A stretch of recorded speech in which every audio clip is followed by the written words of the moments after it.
So I heard that 2020 was a very pivotal year for you. How so? I had just joined Broad River at the end of January. I felt the itch to try something new, and I was also exiting a relationship of 3 years. So just getting my own place, starting a new job, everything was just a new city. Everything was anew. So I was just kind of having to relearn who I was as an individual. Join Charlie Malouf as he explores the personal journeys of Broad River Retail's very own memory makers. Welcome to Stories from the River.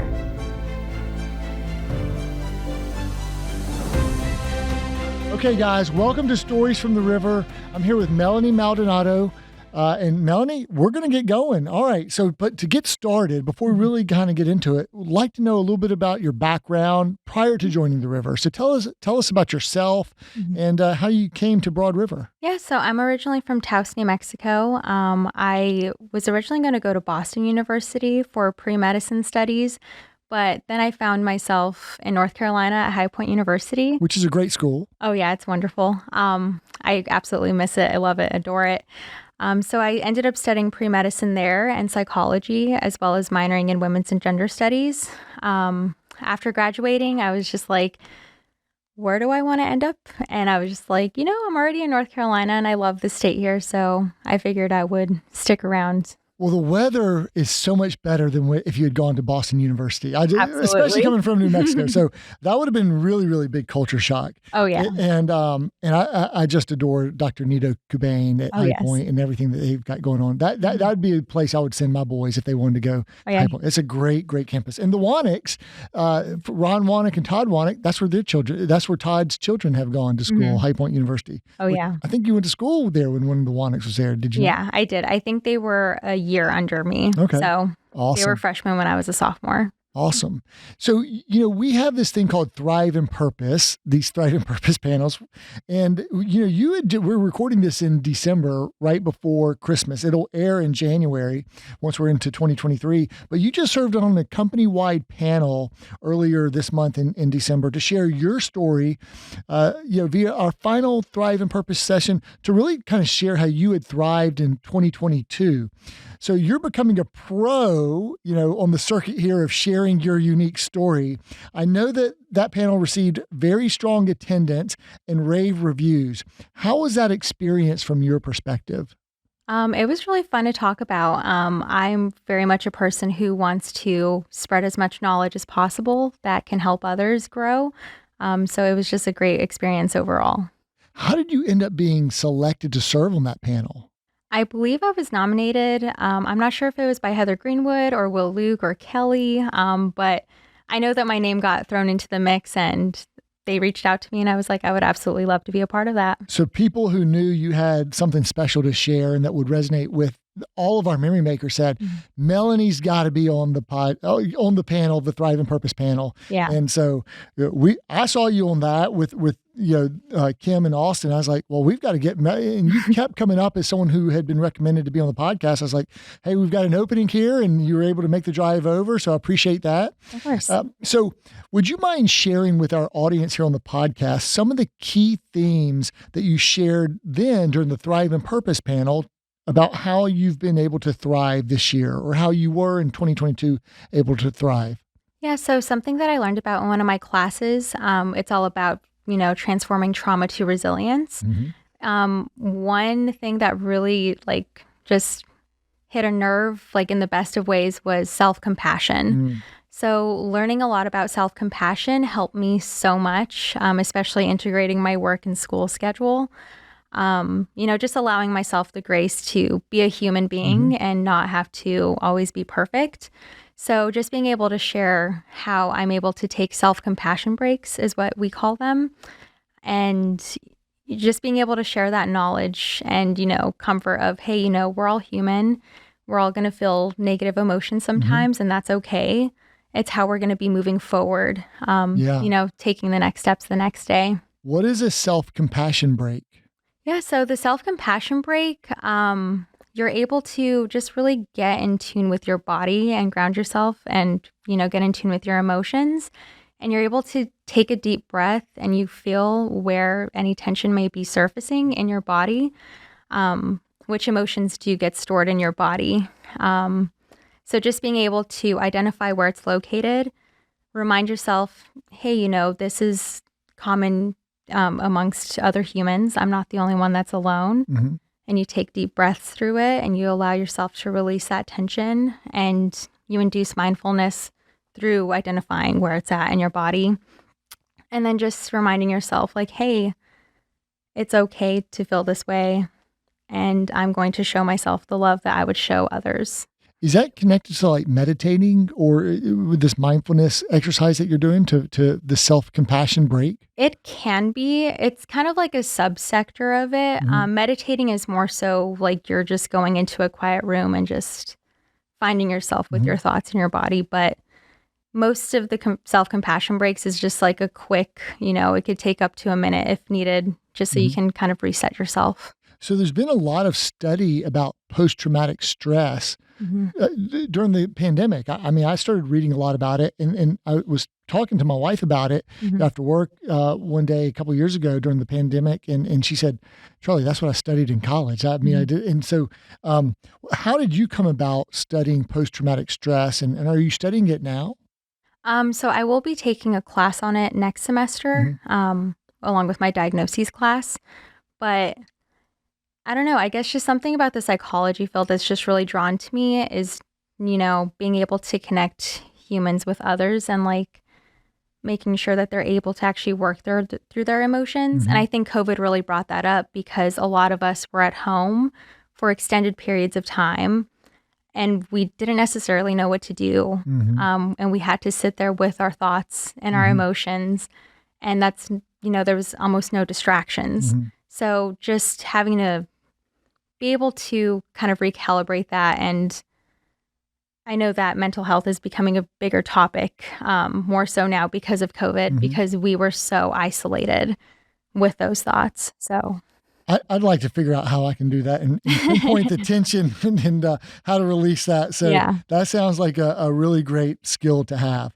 So have you received feedback from others who watched and attended the Thrive and Purpose session about what you shared during that panel? Yeah, so I had a few people reach out to me and thank me for the compassion that I was able to show them during some of their darkest hours, as well as encouraging them throughout the year to not be so hard on themselves. That's really cool. Yeah. That's really cool. Okay. Well, I wanted to hit on that Thrive and Purpose panel as we have this chance to kind of sit down here.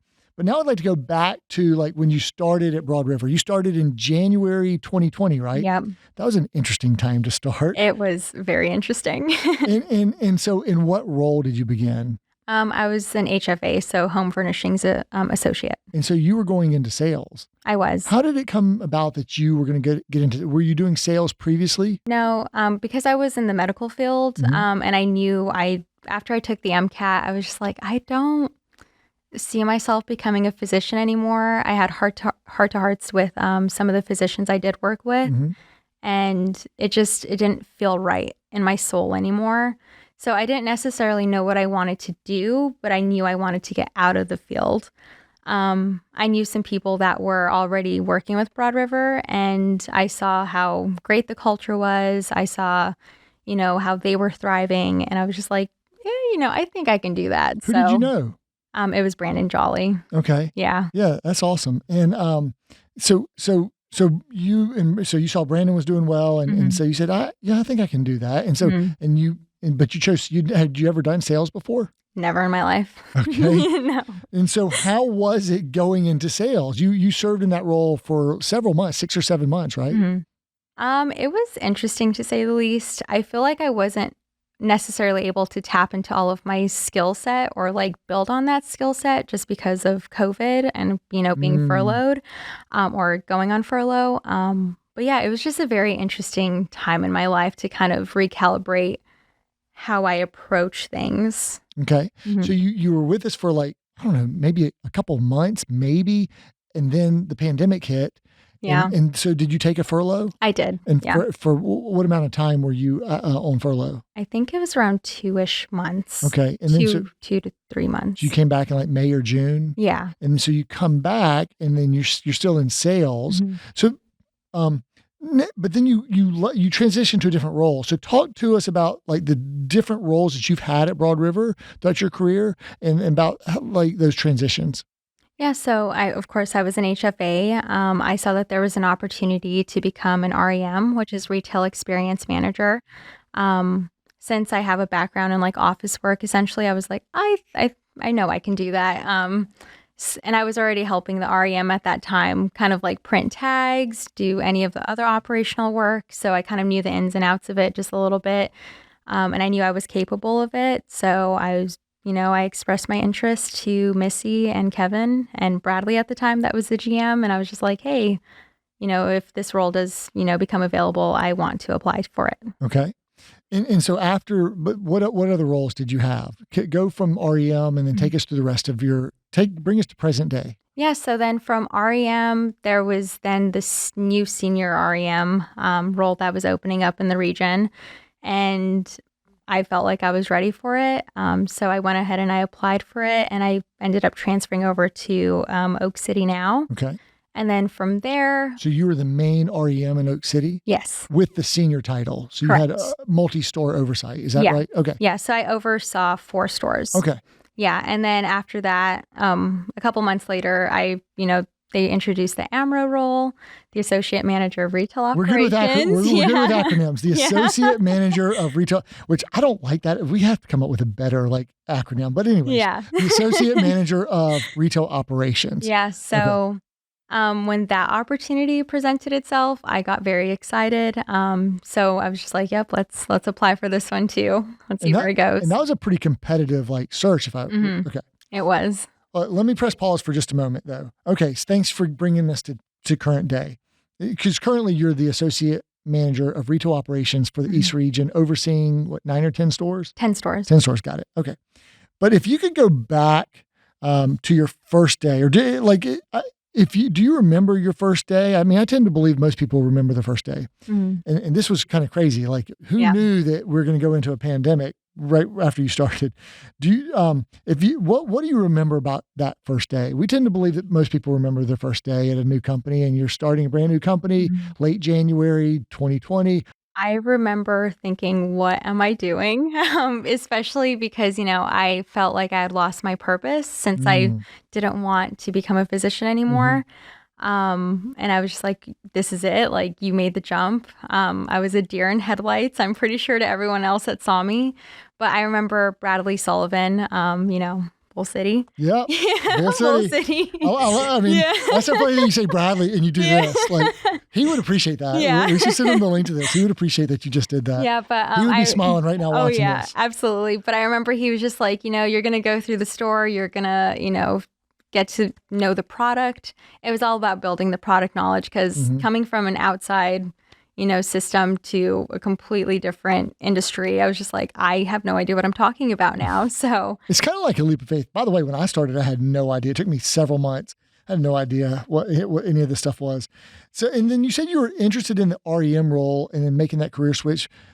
And was it because you were starting to discover a renewed purpose, or was it just because, hey, I think that I'm not scratching the surface of my skill set here in sales, but maybe this one will scratch the surface better. I can do better at this. What was going through your mind when you said, you know what, or maybe it was COVID related. I'm not, I can't connect with the face mask. What was going through your mind when you said, I want to go from sales to retail operations? To be honest with you, it was about financial stability. Having just exited a long-term relationship and having to go from splitting bills to now this is all on me.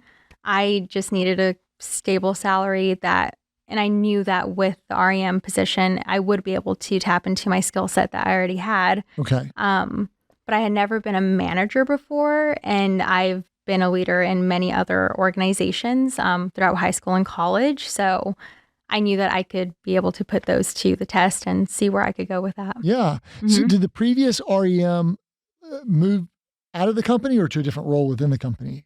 He moved out of the company. Okay. And so the REM is basically like the right-hand person to the GM in a store, right? Just Correct. taking care of a lot of the operational duties, assisting the sales staff and that like.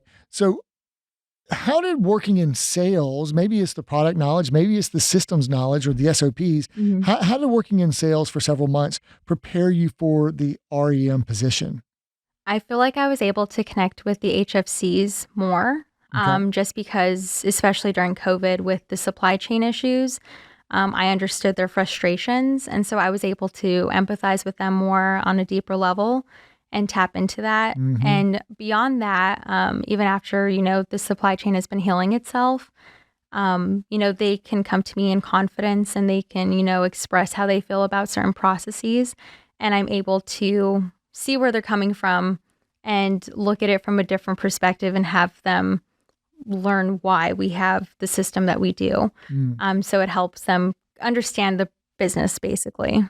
And what a time to, lean into that empathetic skill set when we're going through the supply chain, like worst supply chain we'd have ever lived through. I mean, that's when people were really struggling in really that back half of 2020. So it's great that you could have that knowledge to help them through that and say, look, I'll do what I can to help you, but here's where we're at. Or maybe even just being a shoulder to like cry on at times, right? Yeah. Unfortunately. So what exactly is a retail experience manager responsible for, and why is the role important or critical to the success of a store and to our company? Yeah, so the REM role is important because they are the master of operations for that store. So we make sure that the books are clean. We ensure that, our guests are being taken care of first off and foremost, as well as the HFCs, making sure that they are following up with their guests to provide that premier guest experience. So that's why it's so important. We're like the backbone of the company, is that what we like to say, because we want to make sure that everyone is being taken care of and that we are serving a premier experience for both the HFCs and the guests. Well, everyone needs a strong backbone. Oh, yeah. What does it mean to have clean books? Like, like, is that inventory? Is that open sales? Is that like sales that should be canceled out? Is it like making sure products all of the above, not attached if it shouldn't be attached, et cetera, all the moving parts? Yeah. So it's all of the above. So it's making sure that we are receiving inventory in correctly. So, everything is accounted for properly. It's ensuring that, if there is an order that needs to be canceled and we can't save it, then we cancel it so we can make sure that the guests get their monies back, in a respectful time. Yeah. It's, just making sure that operations are just running smoothly and that we are, taking care of the guests. How much does communications come into it? Like cascading communications to the team? It is super important because you need to be able to be a strong leader to convey any messages or any updates to policies with SOPs, as well as being able to connect with other departments, such as, our customer care experience team, our finance accounts team, retail operations, just retail performance in general. It's very important to be able to know how to communicate well to get the results that we all need. In REMs, like if we went through like a kind of a day or a week in the life, I assume that all REMs are usually attending the Monday morning GM call, and then whatever town halls, the company-wide town halls. Oh, yeah. And then now aren't there like REM RXs as well? There is. I'm very proud of those. We were able to host 2 of them this year for, the different regions. And it was absolutely fantastic. Just being able to get all of us together in one room. Granted, we couldn't get all of the REMs in one place at one time, which I understand, but I feel like just having that human connection and being able to be like, oh, like that's so-and-so from this store. Like it puts a name to a face and it just builds that community up. And you hosted those in Four Oaks? Yeah. So 4 Oaks and Fort Mill. Okay. Awesome. And let me ask you this. What do you love about your job and about retail operations at this point? In my particular role, I love being able to be the support system for the REMs and the GMs, and just ensuring that, I like to bring the human aspect to work, and make sure that they are being taken care of so they can perform their best at work. Are you finding more purpose in your work now? I am. yeah, I feel like it's aligning a lot with what I want to do in my future. That's awesome. Mhm. Okay. I did want to talk about like NPS and customer reviews and how that kind of dovetails into what the REM role and the retail operations are responsible for. How does Qualtrics help us measure NPS? Well, maybe let me take a step back. Mhm. What is NPS when I say NPS? Yeah, NPS is Net Promoter Score. Okay. Which measures what? So it's a list of questions that we send out to our guests after their initial purchase with us. And the first question that is the most important question is, would you recommend Ashley Home Store to a friends or family? Yeah. And we always want to get the 10 because we want to make sure that we're getting that premier experience. Yeah. The promoter. So it's a Yeah. customer satisfaction grade, Yeah. if you will. And so how does Qualtrics help us measure NPS? And what does the Qualtrics software platform do for us? The Qualtrics aspect of it is a little bit more like Will and Kelly side of things, Okay. but I know that we're able to actually go into Qualtrics and see, oh, like this is what the guest said about our HFCs. Mm-hmm. It's a great training tool, essentially. So, like, let's say we got a D-motor score, then we'd be able to pinpoint, like, oh, like what could we do better, Mhm. and how is this a coachable moment to the HFC? Got it. So are you more focused on the Google reviews or things of that nature, or do you still interface with the Qualtrics system? I still interface with it, but I know a big chunk of it right now is focusing on Google reviews. Got it. hmm And what impact does retail operations have with NPS and customer reviews in general? Yeah, so it's all about, motivating our HFCs to ask for the review. It's so simple. Just, if you're at behind the counter and you see that a guest is having a wonderful experience with one of your HFCs, it's like, hey, like, do you mind leaving a Google review for us? Like, take a picture, post a 5-star Got it. review. Tomorrow you're going to be receiving this email. We would love it if you gave us a 10, etc. Have you ever been surprised by any of the comments in a good or a bad way? I would say so, yeah. I know that Shaq, he was in Capitol with me when I was at the REM there.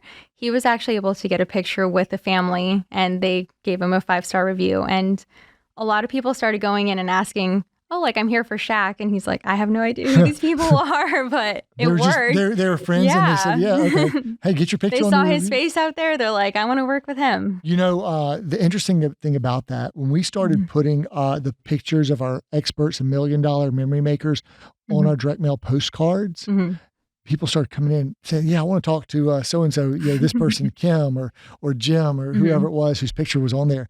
And our direct marketing partner, I'm giving away some of the tricks of the trade here, had told us, it said, hey, when you put a picture on the postcard, it's got a much higher return on investment than any of the other ones that aren't personalized. Yeah. So I think it's interesting to connect that to like reviews that have like, so a real person's picture on there.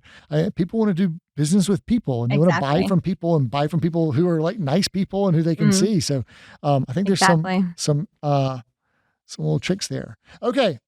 Tricks or tips. So we touched on COVID a little bit. Let's do a little bit of a deeper dive there. You joined us right before the pandemic hit, which we mentioned. And so what was going through your mind initially when COVID-19 pandemic, initially got announced at beginning in like kind of March and April 2019? Where was your head at? I remember this moment very vividly. It was me and a few other HFCs and some sales managers in Durham, and no one was outside. And we were just sitting there like, what's happening? There's no traffic outside. People are out there, wearing a bunch of masks, if they could even get a mask. It was more so just wondering, like, what's going to happen next? Are we going to have a job? Just because there was a lot of people getting laid off. It was just a lot of uncertainty, which was very, scary, especially when you just start a job. It's like, what's going to happen? But I know that you all were very gracious that year, and I'm very grateful for that. Well, appreciate you saying that. We were reading as a leadership team the book Everybody Matters by Bob Chapman, and it really inspired us to take maybe a different perspective on the pandemic, which you may or may not remember this, but we said, listen, some of our folks may furlough, but our goal is going to be to have shared sacrifices by all of us so that we can have brighter tomorrows for each of us, or shared sacrifices for each of us so that we can have brighter tomorrows for all of us, and that we want to bring all of our memory makers home. Juxtapose that with, I know a lot of people in business at that time, they were saying, hey, they applied the old Jack Welch mantra of, we're going to cut, this is a great time to cut the bottom 10%. And we were inspired by Bob Chapman and Barry Waymiller and the book Everybody Matters. And we're like, wait a second, we're not going to use a global pandemic to do massive cuts and layoffs. That is like, just, how do you even live with yourself after that? But that was our thinking about it at that time. But we just knew it was tough for everyone. It was scary, and it's like an invisible virus. People didn't know, what it meant. People were still going to shop, but then, some of us took furloughs and were sitting out on the sidelines. And then, how difficult was it to sell when you came back and you're wearing face masks? I guess you came back in like May or June, as we talked about. So during that summer, on the one hand, the stimulus monies had hit, and so that drove a lot of customers in. But on the other hand, you're wearing face masks. And so what was that like? It almost felt like a disconnected feeling, just because, you're used to seeing someone's whole face and like smile, like, hey, like, welcome to Ashley Home Store. But it was just a different realm to kind of experience that, especially in a brand new industry, having just joined and then, being off, or, on furlough for like 2.5-ish months, to come right back in and like, okay, well, I now miss this whole chunk of time to really, sharpen that skill set of sales. And it's completely different skills. It really is. You didn't leave with a skill. I mean, you had just started in sales, but you could see your whole face. Yeah. And then you come back and like, you got a partial. It's like, what is happening? Yeah. But it was just a very interesting time in life.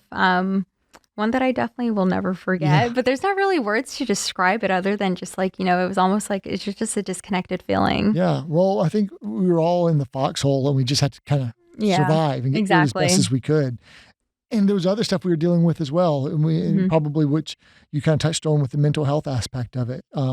So supply chain, when you moved into retail ops, we talked about how bad supply chain got in the back half of 2020. It started to improve in 2021. But what were some of the really challenging aspects of retail operations from the pandemic during the back half of 2020 and into 2021? It was primarily the cancellations. And I say that because that's, how our HFCs, make their money is based off of the deliveries. So it almost felt like I was taking away their money during such a difficult time for everyone. And I know that, that and you because you were the one like just fulfilling the request. Exactly. And, we did our best to save those sales, but a lot of them, unfortunately, were unsavable at that point in time. Due to excessive delays and waiting. And maybe at times we didn't know, and we didn't lead them to believe that it would take, we just didn't know. Or we told them one thing and it was, hey, it's 16 weeks. I got to cancel it. Yeah, I don't think anyone can articulate enough or really comprehend enough unless you lived through it personally, how painful those cancellations were. Yeah. We measured them and the rate of cancellations tripled overnight, tripled or quadrupled. And you could look at your net sales and say, oh, we're still having good net sales, but you might be at a store, you might be starting at like minus $10,000 on the day.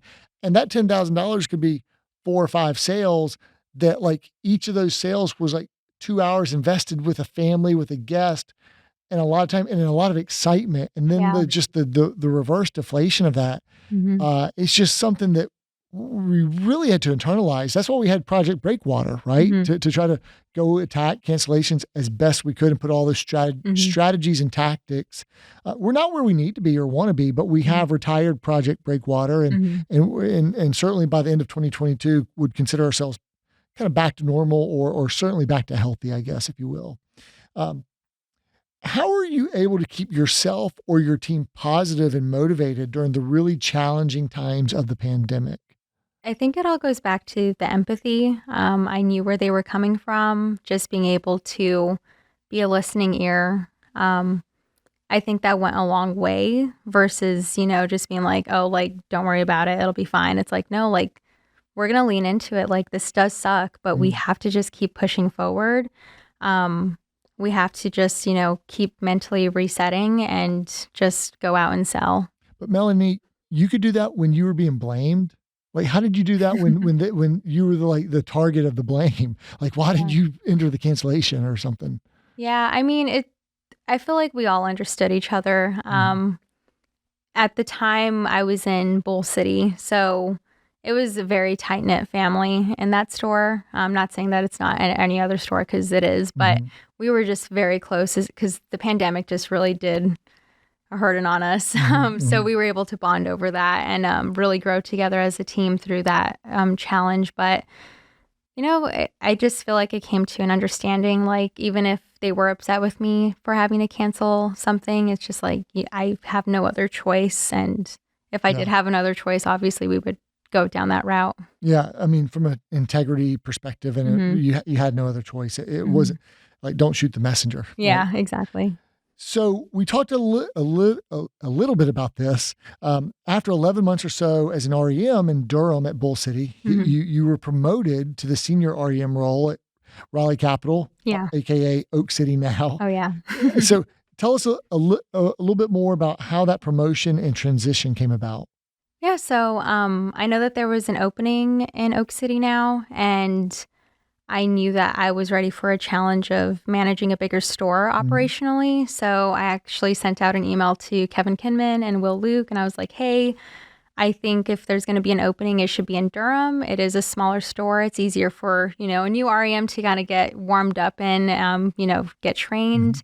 So I just asked, would it be okay if I moved over to Oak City now and took on that challenge as a senior? And they were like, sounds great to me. Yeah, why not? I love how you made the pitch and you presented the logic. Hey, I'll vacate this store. You can backfill it. It won't be as traumatic to the organization, and I can move up to this. And whose position had you backfilled, or did that person leave the company? Or? They left the company. And who was the GM in Oak City at that time when you joined?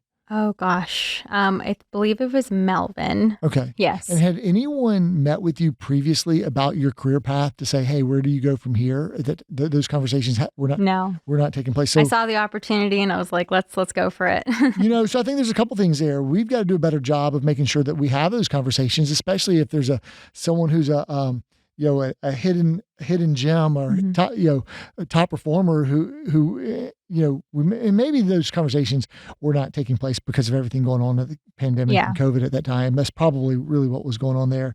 But also it's something to be said for, hey, if you see a role in your company and you're ready, like, you got to go for it. Like, don't be bashful. Guess what?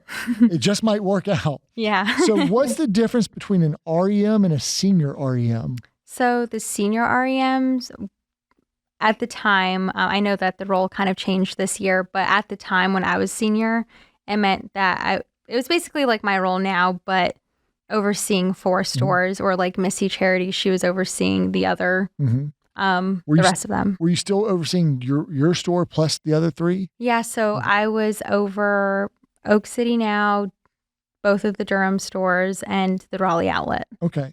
Is there anything else that you think prepared you or got you ready to take on that expanded role? I just felt like it was my confidence. I knew that I was able to take on that role, so I just figured, why not go for it? Is there anything you had achieved or accomplished during the first half of 2021 that said, yeah, I've got this confidence? Like, what would give someone else the confidence to be ready? How would they know? I feel like it's a lot of self-awareness. I know that I was a leader, all throughout high school and college, president of a lot of clubs that took up a lot of time, but, it gave me such great skill sets that I still use today. So just being able to know that, hey, like, I just accomplished this portion of my job and I know I can take on more, and just, doing like a cost benefit analysis of like, am I going to be able to handle this mentally? And it's like, yeah, I know I can. So just. Do you ever ask yourself the question, what's the worst that can happen if I don't get it? All the time. Yeah. So Something that my mom taught me when I was very young. You can just picture little Melanie at McDonald's for this story. I was like, Mom, like I really want more dipping sauce for my nuggets. She's like, oh, like go up and ask them. And I was just like, I don't know. She's like, what's the worst that they can say? And I was like, no. She's like, so then go ask them. And I was like, hey, like, can I have some sweet and sour sauce? They're like, yeah, of course. And she came back. She's like, see, it wasn't that bad. It is so tough. See, I'm going to play this part for my boys and say, guys, don't ask Daddy to go get you more sauce or more drink or soda or whatever you're trying to get. Like, you go ask yourself. Well, I love how we brought that back to little Melanie trying to get more dipping sauce. That's awesome. That's good. But yeah, it led into a lot of other opportunities because it's just like, the worst that can happen is, not getting it. And what am I going to learn from that experience if it does happen? I think it's a great question. I like to ask myself a lot of times, well, get comfortable with the worst case scenario. Yeah. And it's probably not going to be that bad, right? It usually never is. Yeah. So. But I did not think that this conversation would take us to little Melanie at McDonald's. So you never know what you're going to get in Stories from the River. You never know. Okay, well, let's see what the back half here will bring us. So after only 8 months or so, you were promoted again, and which we talked about. It was earlier in 2022, which is earlier this year when we're recording it, but it'll be earlier last year when they listen to it. From senior REM to your current role as Associate Manager of Retail Operations for the East Region. That's a long title. Oh, yeah. If I recall correctly, this was a pretty competitive process with several interviews. A very thorough process. If you know Will Luke and Kelly Jones, if they do anything, they're thorough. Very thorough. Can you share a little bit more about the interviewing process for this role? Yeah, so Will Luke sent out an email. He said, we want you to prepare a 20 to 30 minute presentation on what you're going to do in this role. Like, here's the basic outline of what we want this role to look like. 20 to 30 page presentation. Wow. 30 minutes. Sorry. 30 minutes. Sorry. But I was like, let's go. So from the moment he sent the email, I got my whiteboard. I have some from college. So I was just like out there in my living room, just writing down all of my ideas. I was like, oh, like this is something that I can introduce. This is something that we need to work on. This is how we're going to get there. And I just started putting a beautiful AI together, and I practiced nonstop. My poor roommate, she was the audience for it, like almost every night. I love it. Like, how many nights did you practice for this thing? It took me a week to really put all of it together in a way that made sense to me and that was going to be presentable. And then I presented it to her like 5 times. So like 5 days out of. I love that preparation. Yeah. So what were some of the things that you identified? Like what were some of the things that were in your plan? So I knew that I wanted the East region to feel more cohesive. Because I know that our survey showed that the East region, like the REMs, didn't really feel like they were a part of anything bigger. So that was a huge focus, was how are we going to be able to build that community, build that culture, even though we're in different stores. It was building up NPS, Google, because I knew that we had it in us to get there. It's just a matter of like, what are the next steps to take to get there? And something that I highlighted was pouring into others. That was primarily my theme. And it's almost kind of like my personal brand, is being able to pour into yourself so you can pour into others. There's so much there. So you have a personal brand? I would like to say I do, yeah. Yeah, how did you do it? Okay, there's a lot there in the preparation for this. Now, you mentioned Beautiful AI. For our audience who doesn't know, Beautiful AI is like a presentation software package, web-based. It's like Canva. Some people may know Canva. We just happen to use Beautiful AI because we got introduced to it back in 2017 or 2018, and then we've just used it ever since and grown with it ever since. Anything more about it's pretty easy to use, right? I love using it so much. I use it for school even. Do you really? Yeah, I ended up just getting my own like account because I was like, oh, it'll be for like work and school. So, I mean, it makes beautiful presentations. It's. I think to be a great presenter, there's some magic to it because it makes data and information come to life and be presented in a better manner, and it just helps communicate. So many different ways to communicate that, and you never know how it's going to resonate with someone. Okay, but we'll get back onto the personal brand here in a second. But so going back to this promotion, why did you want this promotion to Associate Manager of Retail Ops? Yeah, so I really love the idea of being able to be in all of the stores. and being more of like on-hand support. Being in retail isn't always necessarily the easiest, especially coming out of COVID. I know that we're still in the pandemic, but the brunt of it was, it felt like it was over. So just being able to work alongside the managers and make sure that they are getting the training that they need so they can perform at their best. And why did you believe that you were ready for the expanded role? It goes back to the self-awareness. I love taking on new challenges, and I knew that I was ready for the role. I knew that I was able to connect with all the other REMs. I wanted to expand my network as well.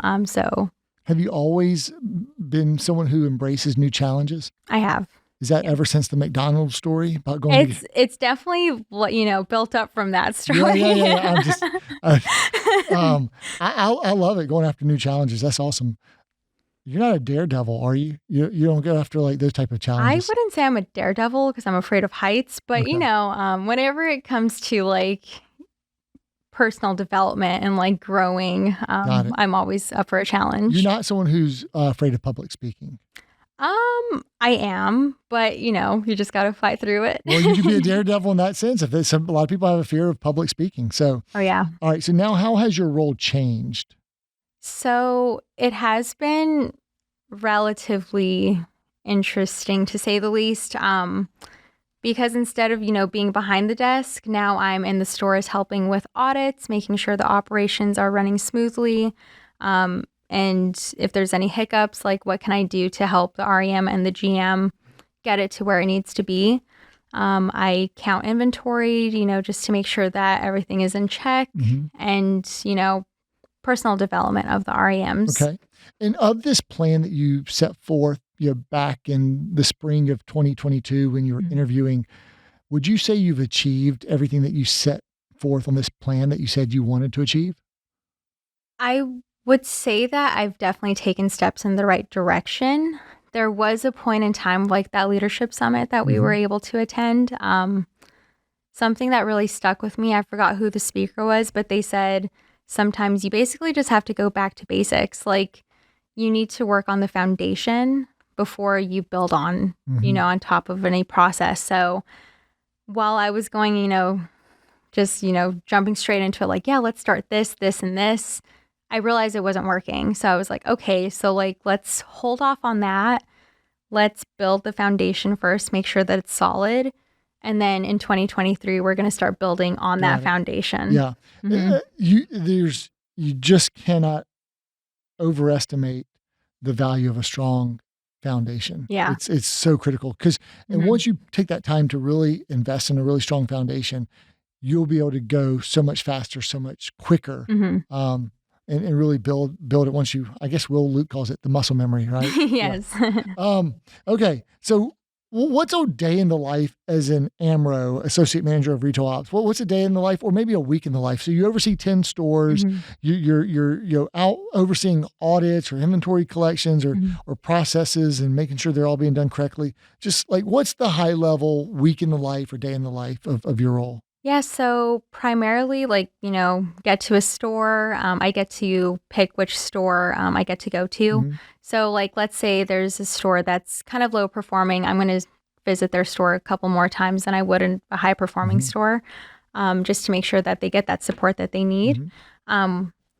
So you get there, you say hello, get to and mingle with everyone, and you start the audit. I typically start the audits, or prep them, I should say, at home the night before. So then when I get into the store, I'm able to just finish off the physical portion, which is like tagging and making sure that all of the barcodes are in the proper place for inventory purposes. And then I start my count and I make sure, that research is being done thoroughly, and then finish that off. Sit down with the REM and the GM and just talk about the results, see what we can do going forward, and, carry on about the day. So you're inspecting what you expect. Yes. And there's a certain level of standards, and you're either checking them to make sure they're in line, or if not, that you're then developing plans. So I'll be back at this point in time, and then we'll see how we've improved upon it, et cetera. Keith Cunningham has a book called The Road Less Stupid. And one of his favorite phrases, he says, advice, the subtitle is Advice from the Chairman of the Board. So it's, self-deprecating humor. But he says, business is about keeping the lug nuts tight. And so as you're kind of walking through, I'm auditing this, and this. In my mind, I'm just visualizing, you're just keeping the lug nuts tight. You're making sure that everything is just on point and not coming loose or getting unhinged anywhere along the chain of command there. Exactly. Okay. And if it is, then it's a coachable moment and we can go from there. That's right. Okay. So Founder Scholarship Fund. Yes. Let's transition. I saw your face light up there when I mentioned that. So, being promoted earlier this year wasn't the only big win that you've had at the River this past year. You received a Diamond Scholarship award from the Founder Scholarship Fund to support the continuing education of our memory makers. And you were awarded a $15,000 Founder Scholarship to continue your studies in mental health counseling at Adams State University, the graduate program. And I think you are the first Founder Scholarship Fund recipient who we've had on the podcast. So I have to ask you about it, right? How did you feel when you learned that you had been awarded this scholarship from your application? I was actually in the Cary store conducting an audit, and I get a call from Heather Greenwood, and I was just like, oh gosh, what's happening, I answer the call, and she delivers the news, and it was such a big moment for me, just because I know I was very authentic in my application, like why I wanted to be awarded this. Because I want to start a nonprofit as time goes on to be able to help other students that came from a very similar background of mine or, similar background to me. And it was just like a weight lifted off of my shoulders just because, financial burdens can really weigh people down. Yeah. But just being able to know that the panel saw something in me and my vision. That's awesome. It really warmed my soul. So it's pretty meaningful scholarship for you, right? Okay. And how have you been able to blend your graduate studies with your full-time job? It's a lot of time management. It's just being very methodical with my day, making sure that, I get my work done. I want to be sure that it is, premier work because, obviously, I want to put my best foot forward. And when I get home, I just kind of debrief for an hour, have some dinner, go to the gym or one of my workout classes, and then come back and just start my homework. It has to get done. So just being able to mentally reset myself in the time that I have set aside for myself is what pushes me to just keep everything balanced. Yeah, it sounds like very, very good time management discipline and designing the day and what you've got to get done in a day. Yeah. What advice would you offer to a fellow memory maker who may be applying for the Founder Scholarship in future years? Yeah, I would just say, be your authentic self. If you have a great vision and a very strong purpose, they're going to see that. Just believe in yourself and what you have to bring to the table. Okay. And why do you feel that mental health counseling has grown in importance and has become such an important field to enter? Just going back to the pandemic and, the height of COVID-19, where a lot of us were isolated. We were so used to going into our jobs every single day and getting to, mingle with our coworkers, and even if it was just a quick conversation. But having to deal with so much uncertainty and being isolated just really brought up a lot of things for people that they may not have necessarily realized that was there because they were distracted with other things in life. Yeah. So all of that just kind of bubbling and rising to the surface, it's I have something to untangle. I have emotions that I didn't even necessarily acknowledge. So that's why I believe mental health counseling is so important, because we're able to help people untangle those thoughts and, help them guide themselves to a better, quality of life. Yeah, that's well said. I think you're on point there. Okay, can we pivot and go back to purpose for a bit? I know Yeah. we talked about it earlier. I'm sure that you know that being purpose driven and purpose led is very important to us. And our organizational purpose is furnishing life's best memories. So, what has been one of your best memories at the river? I can't pinpoint just one. Even just the past couple of days, I've been able to attend some of the Christmas parties with like the Mm, GMs and like some of the stores. I feel like being able to interact with so many people in the East region, there's just so many memories like being built all the yeah, time. I like that. Yeah. We'll go with that. Do you have a favorite retail operations or customer story that you can share with us? For example, when I was in HFA, there was this one woman who came back to her home flooded, Mm, and I was able to help her furnish her entire house again because everything in her home was damaged. mm, So just being able to go through that process with her and just helping her pick out her new furniture, with her insurance money, it was a really great feeling just because it was something that alleviated a lot of stress from her shoulders. yeah, I could see how that would really resonate with you. Hmm. Okay, so since you've been a memory maker here at the river, what is something that you've learned about yourself or about what you've been able to accomplish that has surprised even you? I've learned how resilient I am. I know that I've always been one to overcome obstacles, but there have just been some things like, whether it's COVID or just job transitions that I'm like, what am I doing? Throwing school into the Hmm. mix. I've always thought like there's just sometimes a thought I should say where it's like, did I take too big of a bite? Like, am I able to chew Hmm. this? But I'm able to, and Love it. That's able to, awesome. just succeed in all those endeavors. I love that resilient aspect. Mhm. What are you most proud of thus far in your Broad River career? Is there a certain accomplishment or achievement that really stands out for you? I would say being able to get the East Region REMs to feel like they are, going back to that survey, they're they feel connected with one another and they're able to call one another, for help if they Mhm. need any. Have you done a formal survey to like test that or to measure that?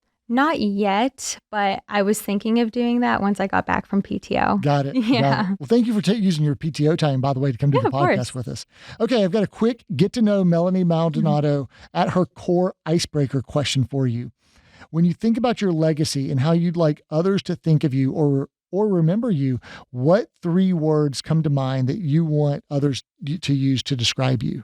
Yeah, I would say resilient, compassionate, and determined. Love it. Resilient, compassionate, and determined. Mhm. And have you always been determined?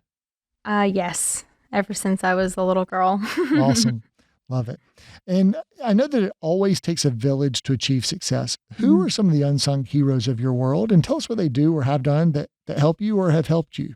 Yeah, so outside of Broad River, some of my professors from High Point University, they helped me so much when I was kind of trying to figure out where I was going Hmm. with my career, and if I wanted to even go back to school. They saw something in me, and they're just like, I've always thought you'd be really great in this field. And I was like, yeah, I can definitely see it. But in terms of Broad River, I would say it would be Kelly Jones, and David Walters. Oh, wow. Okay. Yeah. Awesome. And what's the best advice you've ever received? Going back to that McDonald's story with my mom, she always told me, even to this day, go for it. The worst that can happen is someone says no. Love it. That's Hmm. good advice.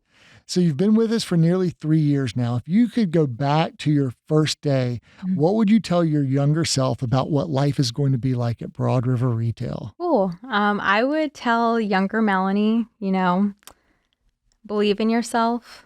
Even when it gets hard, you are going to persevere and you are going to make a lot of friends and connections that you never thought were possible. That's awesome. Would younger Melanie have been excited about that advice? I would say so. She'd probably be a little scared, but just like, what do you mean is what's going to happen? Well, you have to go through it and see. Okay, I know we're biased, but we believe that our culture at the river is really unique and special.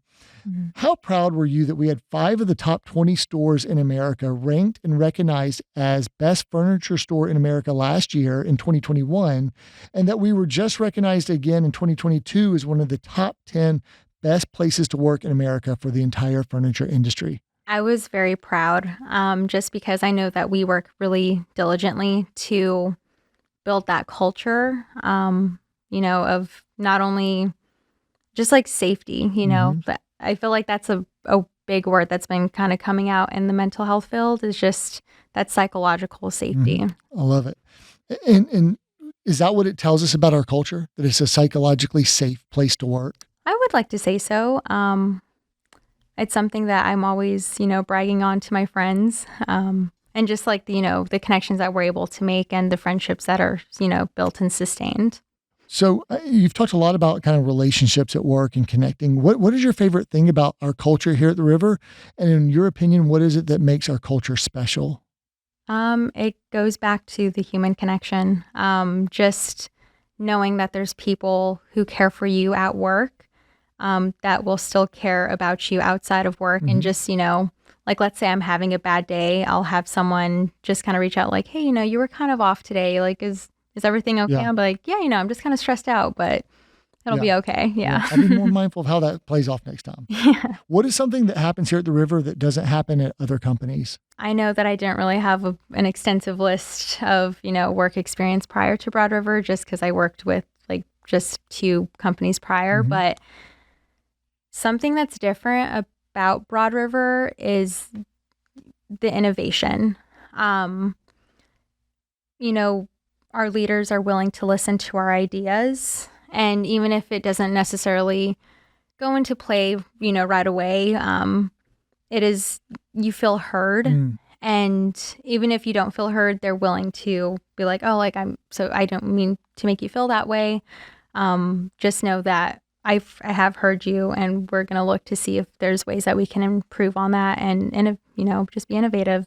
And implement it. Yeah, that's one of our core values. And I think also collaborating is another one. So listening and that's another skill that can be developed and refined. Mentorship is so important. Maybe other than your high point professors, unless this is the answer to them, where or from whom do you get your mentorship? I typically call Kelly Jones. Yeah. Well, that's it. Kelly. We've had her on the podcast. She's a great one to seek for mentorship. Okay. Oh, yeah. Let me ask you this. If you could change one thing about the company today with the wave of your magic wand, what would it be? I would honestly look at pay structures, and just like salary-based income and how, it could be changed just to help our memory makers thrive just a little bit more. Yeah. Okay. I think that's fair.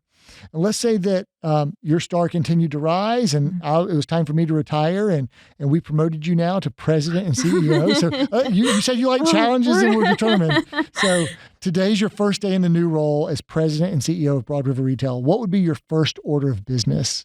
I would want to know what you typically do in a day, so I can see. I do podcasts all day. That's all I do. That's all I do. That's all you do.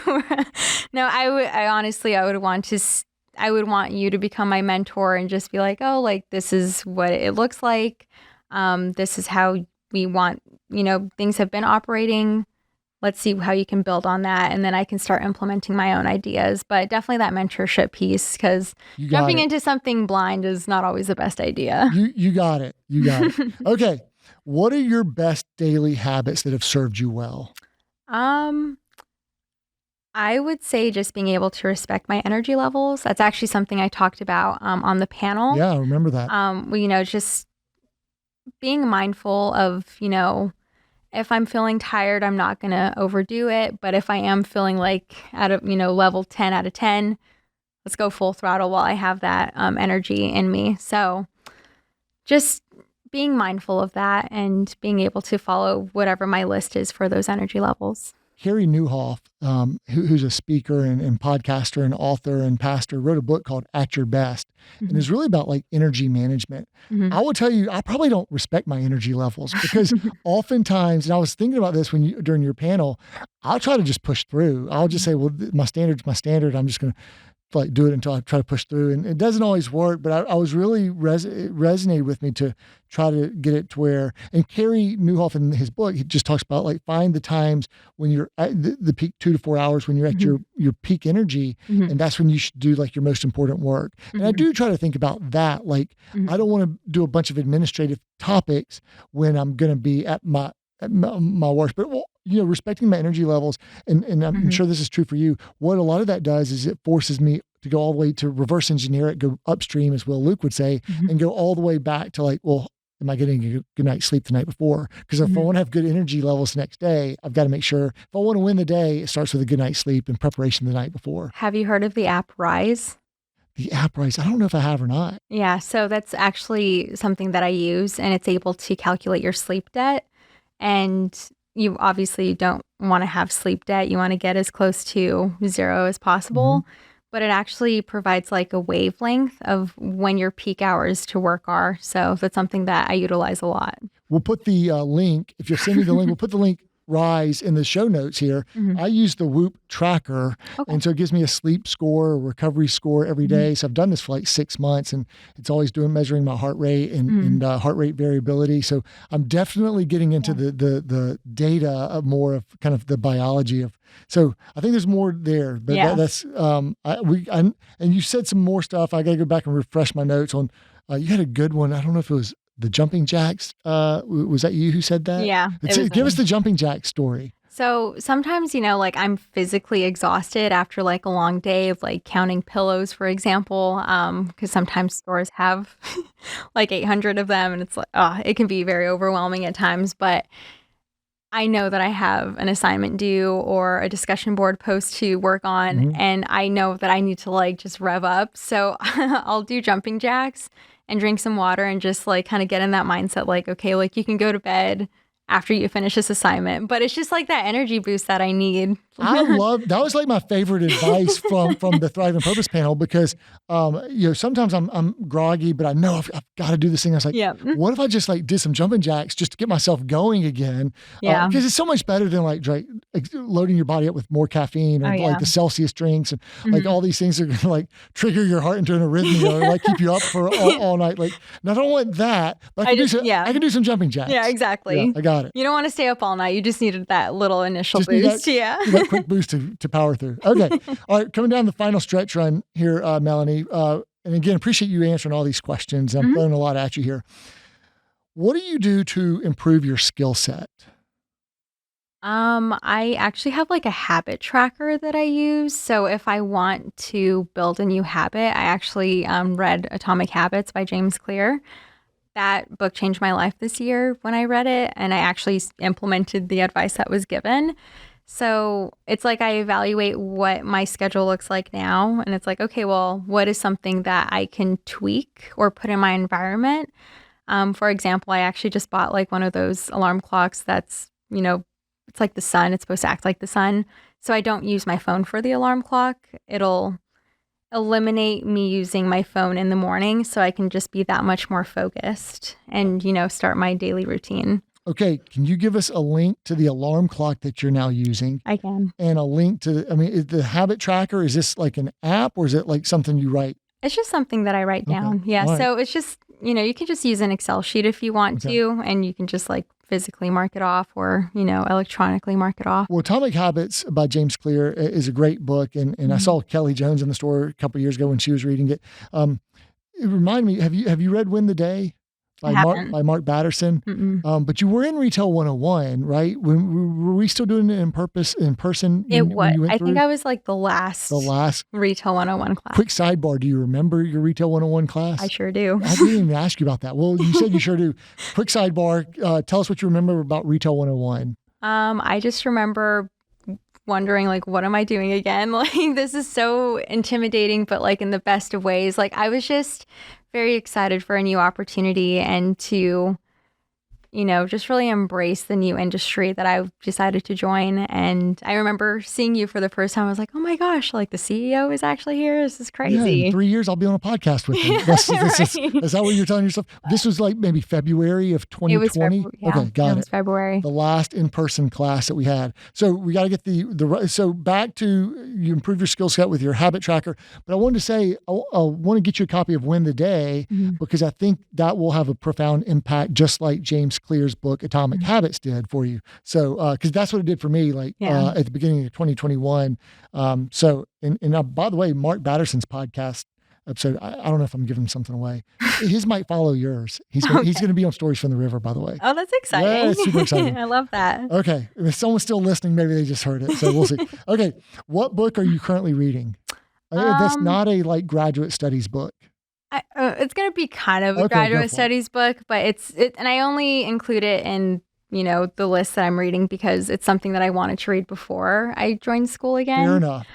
It's The Body Keeps the Score. I know that Will Luke also is reading it, and I was like, well, it's going to be the same book, but I actually had to do a project on it for my final, and it's just very profound how our emotions really do set in our body if we're not able to move through them properly. And, trauma does set in, you could set in your shoulders, your lower back, your hips, and just being able to learn how to be mindful and pinpoint that and release that trauma and learn how your brain works and behaves.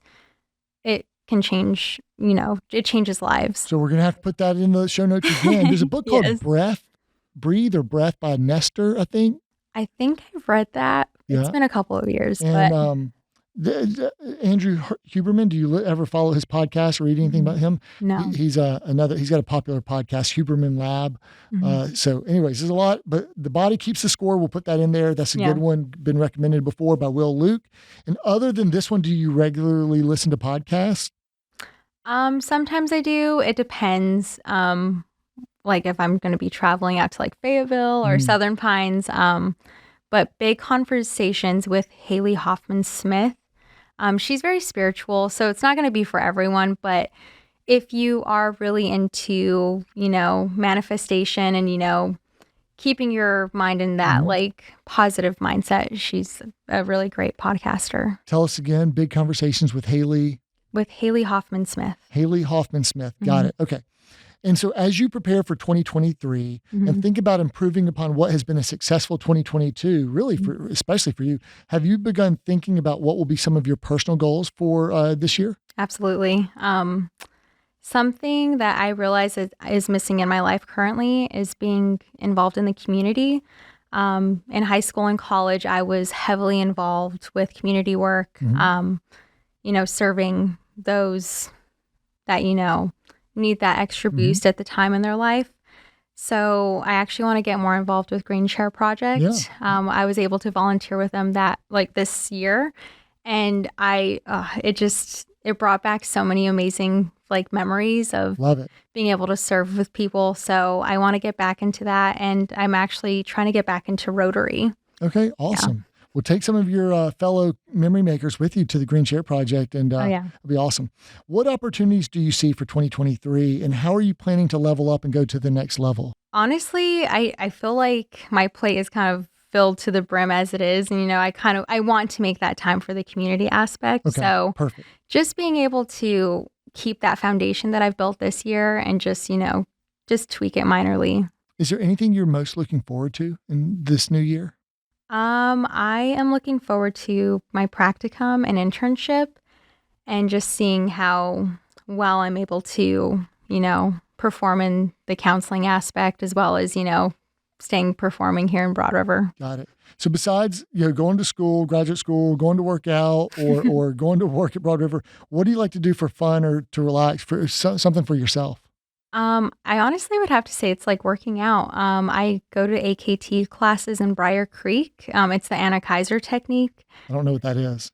It's relatively new, but they offer 4 different classes. I love their dance class. I used to dance in high school, so it's just very relieving for me, and I'm able to just release any emotions through that if I'm having a hard day. Okay. Do you ever have any time for television?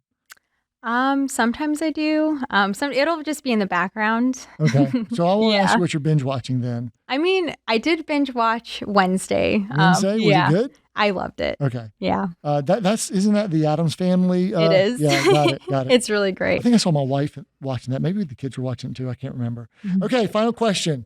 Final advice to someone who is not a memory maker and is thinking of coming to the river, joining the company. Mhm. What advice would you offer to that person? I would just, I would offer them to be authentic again. We love authenticity here in the river, and, just bring your best self. Bring your best self so you can add to the river. We love it. We covered a lot of bases here. Anything else you want to say, Melanie? No, I think that is it. Hey, before I let you off the hot seat, I just got one last thing I've got to do here. Okay. I asked a few people about you. I told them that you were going to be on the podcast, and let me just read what a few of them said. From Chris Levenberg, Mel is a tremendous partner. She truly cares about the success of the team, both in and outside of work. She is universally loved as both a mentor and a leader. Oh. From Heather Greenwood, who you mentioned earlier, who called you when you had to tell you were the Diamond Award winner for the Founder Scholarship Fund. I remember the first time I met Melanie, her light, her genuine care, her laugh, and her true passion for others. I have so enjoyed watching her grow over the past few years and have enjoyed getting to be a part of her journey, both professionally and personally. She has overcome so many barriers, achieved so much, and done it all with grace and goodness. Melanie impresses me every single time we interact, and I am always left in awe of who she has become. I am proud to know her, to get to work alongside her, and to get to cheer her on. I am excited by what she has done in a short time, and am excited to see what lies ahead for her. Her future is bright. From Will Luke. Melanie has made foundational investments in the engagement and holistic health of not only our East REMs, but the company as a whole. She has stood in the gap in some of our lowest engaged locations and has helped create stability, culture, job satisfaction, competency, and collaboration that will pay long-term dividends for Broad River. She is a role model for wellness, kindness, integrity, patience, and self-improvement. And ultimately, I'm so fortunate and honored to have her on the retail operations team. In this age where businesses have an imperative to care for the total health and well-being of their human capital, Melanie brings a voice and a proven perspective that is powerful, practical, and worthy of increasingly greater platforms. Wow. Yeah. From Samantha Van Giesen. Melanie is so great at what she does. She's always there for support if we need and has helped our region so much. Plus, she is just the sweetest person and always goes above and beyond. We are so lucky to have her. And lastly, from Kelly Jones. I want to just thank Melanie for her impact on the East region. You can see a higher dedication to retail operational results than ever before, and I know it was her leading the charge. Her constant dedication to her team and her compassion are truly admirable. Plus, who doesn't love and need her mindful moments with Melanie? Melanie, it's been a pure joy. You are truly a rising star in our company. You've helped us be premier. You've helped us thrive in 2022. Can't wait to see how you help us take it to the next level in 2023. And with that, we'll conclude. This has been Stories from the River with Melanie Maldonado. Hey, we bring you fresh new content straight from the river every Wednesday morning, wherever you're listening, whether it's on Apple, Spotify, Google, Amazon, or watching if it's on YouTube. Do us a favor and mash that like button or just hit that subscribe button so you never miss an episode. And we're looking forward to season 2. Thank you guys so much. Melanie, thank you. Thank you so much.